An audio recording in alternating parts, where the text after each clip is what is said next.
get seaweed? Yeah, take one from your hand. Ooh, from there. Yeah. Okay. I won't. Taking seaweed when the show begins. Ooh, I can't get it right now. It's not great there either, but better reception because you have tall Look, buildings, cell towers, 4G, 5G, none of that here. So it does mean we live a uniquely medieval life because, I mean, I leave the apartment without my phone these days because, I mean, I take it to work, but it's a glorified brick at this point, it does nothing. So it's an interesting place to live. Wow, we're getting collecting seeds.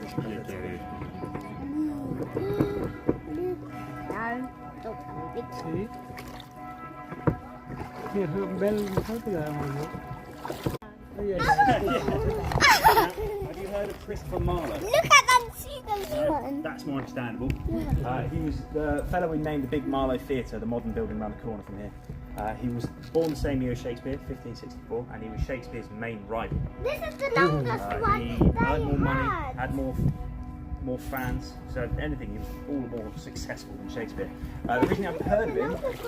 Sarika, hold it. Okay. Hello. How you doing? headache. It might be heat stroke, we'll see. Well, one sucks, one's terrible, so. Daddy, look. If I can slow down for you, I'll quickly squeeze past you here. Bear with me a second, folks. Can you see anything?